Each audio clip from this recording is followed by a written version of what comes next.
안녕하세요.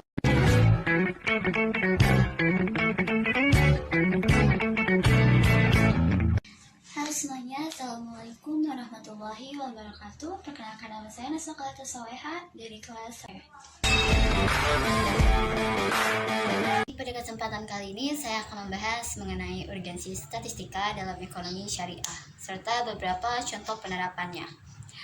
Statistika bukan hanya sekedar angka atau tabel, tetapi menjadi bagian alat penting untuk mengambil sebuah keputusan dan yang tepat untuk mengukur keberhasilan suatu program dan juga memprediksi perkembangan ekonomi. Lalu apa itu statistika dan organisasinya? Nah, statistika adalah ilmu yang mempelajari cara mengumpulkan, mengolah, menganalisis, dan menyajikan sebuah data agar menjadi informasi yang bermanfaat. Urgensi statistika artinya tingkat kepentingan statistika yang sangat tinggi dalam membantu perencanaan, pengambilan keputusan, dan evaluasi suatu program. Dalam ekonomi syariah, urgensi statistika terlihat jelas karena tanpa data yang akurat, kebijakan ekonomi bisa salah sasaran. Misalnya, jika tidak sampai ke yang membutuhkan. Statistika membantu perencanaan ekonomi berbasis syariah seperti menentukan program UMKM, pembiayaan bank syariah, atau wakaf produktif. Sehingga statistika juga bisa menjadi alat ukur keberhasilan program ekonomi syariah. Juga pihak terkait dapat menilai apakah tujuan ekonomi dan sosial tercapai. Terus yang kedua yaitu alasan pentingnya statistika dalam ekonomi syariah.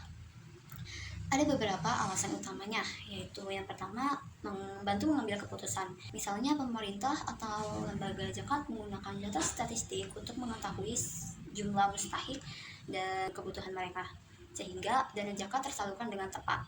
Yang kedua yaitu untuk mengukur aktivitas program-program seperti wakaf produktif, pembiayaan UMKM syariah, atau pemberdayaan ekonomi umat yang dievaluasi melalui data statistik. Dengan data, kita bisa mengetahui apakah program tersebut berhasil meningkatkan kesejahteraan masyarakat atau tidak.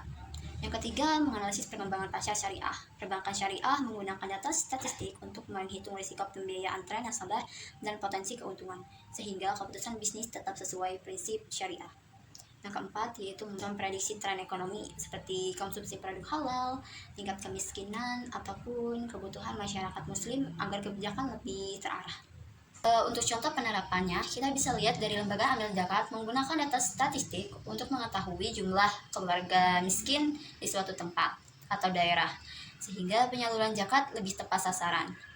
Terus yang kedua yaitu bank syariah menganalisis data statistik untuk memprediksi resiko pembiayaan bermasalah agar keuangan tetap sehat sesuai prinsip syariah. Yang ketiga yaitu pasar halal, memanfaatkan data statistik untuk melihat tren konsumsi produk halal, sehingga pelaku usaha bisa memenuhi kebutuhan konsumen muslim. Nah, dari sini kita bisa simpulkan bahwa statistik bukan hanya sekadar angka, melainkan alat yang sangat penting dalam mewujudkan keadilan, kesejahteraan ekonomi yang sesuai dengan prinsip syariah. Dengan statistika, ekonomi syariah dapat berjalan dengan terarah, terukur, dan tepat sasaran. Sekian penjelasan dari saya, semoga bermanfaat. Wassalamualaikum warahmatullahi wabarakatuh.